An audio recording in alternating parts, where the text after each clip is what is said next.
Salmon Rushdie speaks on the 200th anniversary of the First Amendment. A hot air balloon drifts slowly over a bottomless chasm, carrying several passengers.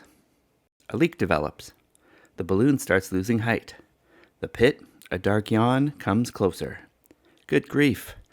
The wounded balloon can bear just one passenger to safety. The many must be sacrificed to save the one. But who should live? Who should die? And who could make such a choice? In point of fact, debating societies everywhere regularly make such choices without qualms. For of course, what I've described is the given situation of that evergreen favorite, the balloon debate, in which, as speakers argue over the relative merits and demerits of the well-known figures they have placed in disaster's mouth, the assembled company blithely accepts the faintly unpleasant idea that a human being's right to life is increased or diminished by his or her virtues or vices. That we may be born equal, but thereafter our lives weigh differently in the scales. It's only make-believe, after all. And while it may not be very nice, it does reflect how people actually think. I have spent over 1,000 days in just such a balloon. But alas, this isn't a game. For most of these 1,000 days, my fellow travelers included the Western hostages of the Lebanon and the British businessmen imprisoned in Iran and Iraq, Roger Cooper and Ian Richter. And I had to accept, and did accept, that for most of my countrymen and countrywomen, my plight counted for less than the others. In any choice between us, I'd have been the first to be pitched out of the basket and into the abyss. Our lives teach us who we are, I wrote at the end of my essay, in good faith. Some of the lessons have been harsh and difficult to learn. Trapped inside a metaphor, I've often felt the need to redescribe it, to change the terms. This isn't so much a balloon, I wanted to say, as a bubble, within which I'm simultaneously exposed and sealed off. The bubble floats above and through the world, depriving me of reality, reducing me to an abstraction. For many people, I've ceased to be a human being. I've become an issue, a bother, an affair. Bulletproof bubbles, like this one, are reality-proof too. Those who travel in them, like those who wear Tolkien's rings of invisibility, become wraith-like if they're not careful. They get lost. In this phantom space, a man may become the bubble that encases him, and then one day, pop, he's gone forever. It's ridiculous, isn't it, to have to say, but I am a human being, unjustly accused, unjustly embubbled. Or is it I who am being ridiculous as I call out from my bubble? I'm still trapped in here, folks. Somebody please get me out. Out there where you are, in the rich and powerful and lucky West, has it really been so long since religious persecuted people burned them as heretics, drowning them as witches, that you can't recognize religious persecution when you see it? The original metaphor has reasserted itself. I'm back in the balloon, asking for the right to live. What is my single life worth? Despair whispers in my ear. Not a lot. But I refuse to give in to despair. I refuse to give in to despair because I've been shown love as well as hatred. I know that many people do care, and are appalled by the crazy, upside-down logic of the post-fatwa world, in which a single novelist can be accused of having savaged or mugged a whole community, becoming its tormentor, instead of its tarred and feather victim, and the scapegoat for all its discontents. Many people do ask, for example, when a white pop star turned Islamic fanatic speaks approvingly about killing an Indian immigrant, how does the Indian immigrant end up being called the racist? Or again, what minority is smaller and weaker than a minority of one? I refuse to give in to despair, even though, for 1,000 days and more, I've been put through a degree course in worthlessness, my own personal and specific worthlessness. My first teachers were the mobs matching down distant boulevards, baying for my blood and finding, soon enough, their echoes on English streets. I could not understand the force that makes parents hang murderous slogans around their children's necks. I have learned to understand it. It burns books and effigies and thinks itself holy. But at first, as I watched the marchers, I felt them trampling on my heart. Once again, however, I have been saved by instances of fair-mindedness, of goodness. Every time I learn that a reader somewhere has been touched by the satanic verses, moved and entertained and stimulated by it, it arouses deep feelings in me. And there are more and more such readers nowadays, My post bag tells me readers, including Muslims, who are willing to give my spurned child a fair hearing at long last. Milan Kundera writes to say that he finds great tenderness toward Muslim cultures in the book, and I am stupidly grateful. A Muslim writes to say that in spite of the book's shock tactics, its ideas about the birth of Islam are very positive. At once, I find myself wishing upon a star that her co-religionists may somehow, impossibly, come to agree with her. Sometimes I think that, one day, Muslims will be ashamed of what Muslims did in these times, will find the Rushdie affair as improbable as the West now finds martyr burning. One day they may agree that, as the European Enlightenment demonstrated, freedom of thought is precisely freedom from religious control, freedom from accusation of blasphemy. Maybe they'll agree, too, that the row over the satanic verses was at bottom an argument about who should have power over the grand narrative, the story of Islam, and that power must belong equally to everyone. That even if my novel were incompetent, its attempt to retell the story would still be important. That if I failed, others must succeed, because those who do not have power over the story that dominates their lives, power to retell it, rethink it, deconstruct it, joke about it, and change it as times change, truly are powerless, because they cannot think new thoughts. One day, maybe, but not today. Today, my education in worthlessness continues, and what Saul Bellow would call my reality instructors include the media pundit who suggests that a manly death would be better for me than hiding like a rat, the letter writer who points out that of course the trouble is that I look like the devil, and wonders if I have hairy shanks and cloven hooves, the moderate Muslim who writes to say that Muslims find it revolting when I speak about the Iranian death threats. It's not the fatwa that's revolting, you understand, but my mention of it. The rather more immoderate Muslim who tells me to shut up, explaining that if a fly is caught in a spider's web, it should not attract the attention of the spider. I ask the reader to imagine how it might feel to be intellectually and emotionally bludgeoned from 1,000 different directions, every day for 1,000 days and more. Back in the balloon, something longed for and heartening has happened. On this occasion, mirabile dictu, the many have not been sacrificed but saved. That is to say, my companions, the Western hostages and jailed businessmen, have by good fortune and the efforts of others managed to descend safely to Earth and have been reunited with their families and friends, with their own free lives. I rejoice for them and admire their courage, their resilience. And now I'm alone in the balloon. Surely I'll be safe now. Surely the new balloon will drop safely towards some nearby haven, and I too will be reunited with my life. Surely it's my turn now? But the balloon is over the chasm again, and it's still sinking. I realize that it's carrying a great deal of valuable freight. Trading relations, armament deals, the balance of power in the Gulf, these and other matters of great moment are weighing down the balloon. I hear voices suggesting that if I stay aboard, the precious cargo would be endangered. The national interest is being redefined. Am I being redefined out of it? Am I to be jettisoned after all?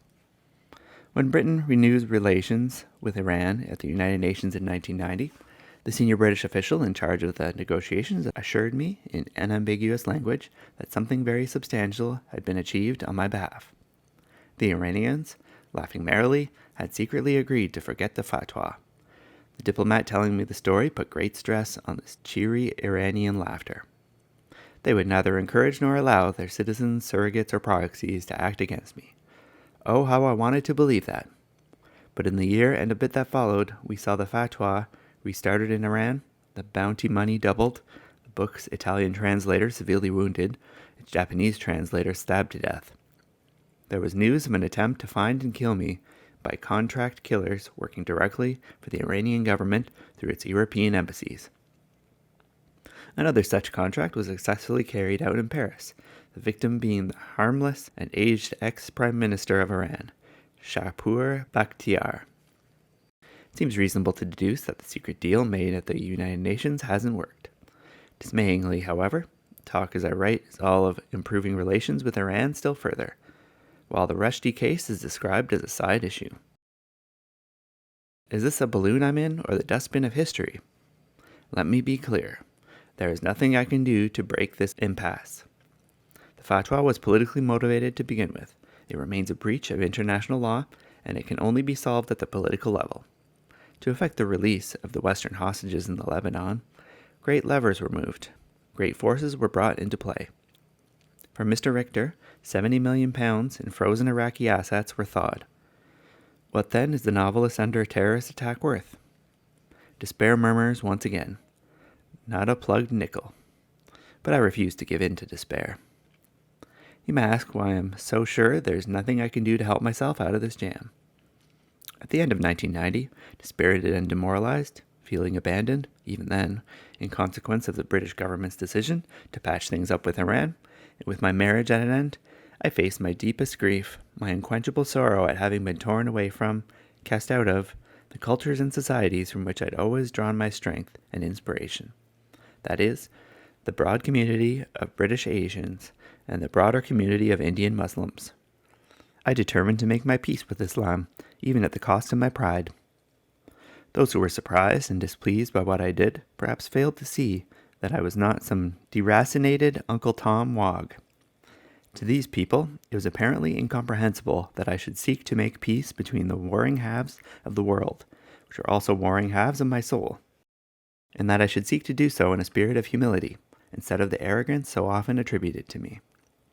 In Good Faith, I wrote, perhaps a way forward might be found through the mutual recognition of our mutual pain. But even moderate Muslims had trouble with this notion. What pain, they asked, could I possibly have suffered? What was I talking about? As a result, the really important conversations I had in this period were with myself.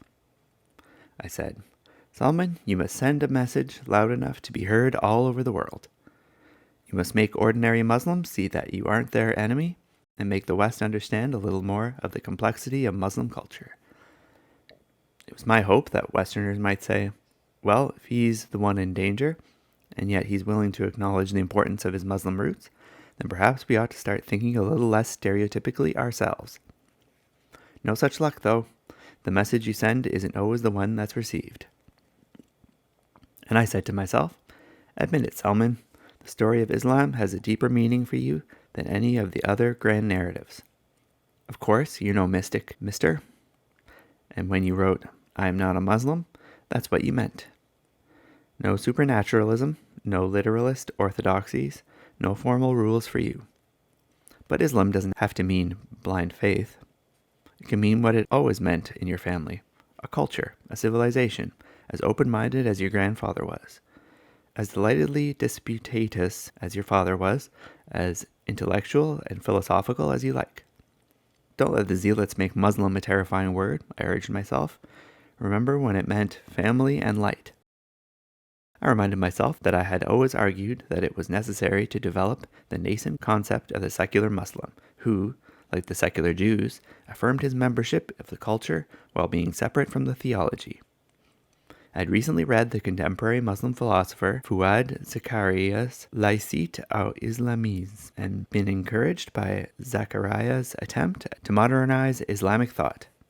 But Salmon, I told myself, you can't argue from outside the debating chamber. You've got to cross the threshold, go inside the room, and then fight for your humanized, historicized, secularized way of being a Muslim. I recalled my near namesake, the 12th century philosopher Ibn Rushdie, who argued that, to quote the great Arab historian Albert Hourani, not all the words of the Quran should be taken literally. When the literal meaning of Quranic verses appeared to contradict the terms to which philosophers arrived by the exercise of reason, those verses needed to be interpreted metaphorically. But Ibn Rushdie was a snob. Having propounded an idea far in advance of its time, he qualified it by saying that such sophistication was only suitable for the elite. Literalism would do for the masses. Salmon, I asked myself, is it time to pick up Ibn Rushdie's banner and carry it forward? To say, nowadays, such ideas are fit for everybody, for the beggar as well as the prince. It was with such things in mind, and with my thoughts in a state of some confusion and torment, that I spoke the Muslim creed before witnesses. But my fantasy of joining the fight for the modernization of Muslim thought, for freedom from the shackles of the thought police, was stillborn. It never really had a chance. Too many people had spent too long demonizing or totemizing me to listen seriously to what I had to say. In the West, some friends turned against me, calling me by yet another set of insulting names. Now I was spineless, pathetic, debased. I had betrayed myself, my cause. Above all, I had betrayed them. I also found myself up against the granite, heartless certainties of actually existing Islam, by which I mean the political and priestly power structure that presently dominates and stifles Muslim societies. Actually exiting Islam has failed to create a free society anywhere on earth, and it wasn't about to let me, of all people, argue in favor of one. Suddenly I was metaphorically among people whose social attitudes I'd fought all my life. For example, their attitudes about women. One Islamicist boasted to me that his wife would cut his toenails while he made telephone calls and suggested I found such a spouse. Or about gays.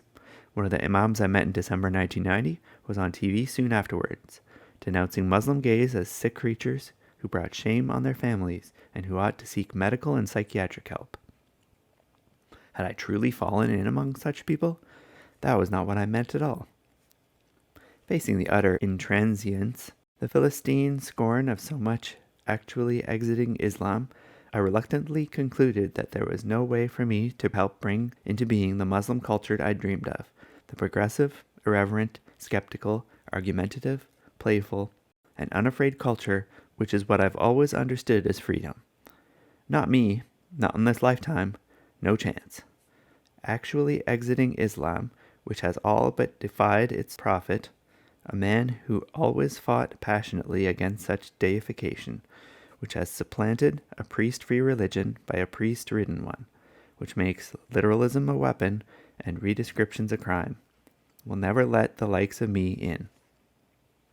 Ibn Rushdie's ideas were silenced in their time, and throughout the Muslim world today, progressive ideas are in retreat.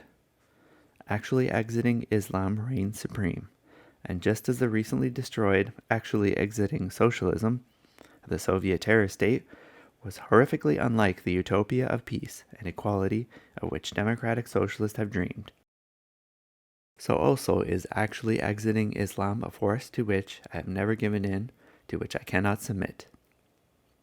There is a point beyond which consolation looks like capitulation. I do not believe I passed that point, but others have thought otherwise. I have never disowned my book, nor regretted writing it. I said I was sorry to have offended people because I had not set out to do so, and so I am. I explained that writers do not agree with every word spoken by every character they create, a truism in the world of books, but a continuing mystery to the Satanic Verses opponents. I have always said that this novel has been traduced. Indeed, the chief benefit of my meeting with the 6 Islamic scholars on Christmas Eve, 1990, is that they agreed that the novel has no insulting motives. In Islam, it is a man's intention that counts, I was told. Now we will launch a worldwide campaign on your behalf to explain that there has been a great mistake. All this with much smiling and friendliness and handshaking. It was in this context that I agreed to suspend, not cancel, a paperback edition, to create what I call a space for reconciliation. Alas, I overestimated these men. Within days, all but one of them had broken their promises and recommenced to vilify me and my work as if we had not shaken hands. I felt, most probably I had been, a great fool. The suspension of the paperback began at once to look like a surrender. In the aftermath of the attacks on my translators, it looks even more craven. It has now been more than 3 years since its Satanic Verses was published. That's a long, long space for reconciliation. Long enough. I accept that I was wrong to have given way on this point. The Satanic Verses must be freely available and easily affordable, if only because, if it is not read and studied, then these years will have no meaning. Those who forget the past are condemned to repeat it. Our lives teach us who we are. I have learned the hard way that when you permit anyone else's description of reality to supplant your own, and such descriptions have been raining down on me, from security advisors, governments, journalists, archbishops, friends, enemies, mullahs, then you might as well be dead. Obviously, a rigid, blinkered, absolutist worldview is the easiest to keep hold of, whereas the fluid, uncertain, metaphoric picture I've always carried about is rather more vulnerable. Yet I must cling with all my might to that chameleon, that chimera, that shapeshifter, my own soul, must hold on to its mischievous, iconoclastic, out-of-step clown instincts, no matter how great the storm. And if that plunges me into contradiction and paradox, so be it. I've lived in that messy ocean all my life. I fished in it for my art. This turbulent sea was the sea outside my bedroom window in Bombay. It is the sea which I was born, and which I carry within me wherever I go. Free speech is a non-starter, says one of my Islamic extremist opponents. No, sir, it is not.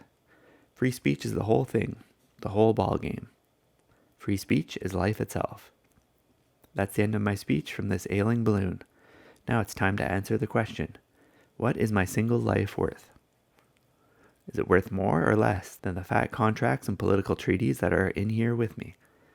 Is it worth more or less than good relations with a country which, in April 1991, gave 800 women 74 lashes each for not wearing a veil, in which the 80-year-old writer Mariam Firouz is still in jail and has been tortured, and whose foreign minister says, in response to criticism of his country's lamentable human rights record, international monitoring of the human rights situation in Iran should not continue indefinitely. Iran could not tolerate such monitoring for long. You must decide what you think a friend is worth to his friends, what you think a son is worth to his mother, or a father to his son. You must decide what a man's conscience and heart and soul are worth. You must decide what you think a writer is worth, what value you place on a maker of stories and an arguer with the world. Ladies and gentlemen, the balloon is sinking into the abyss.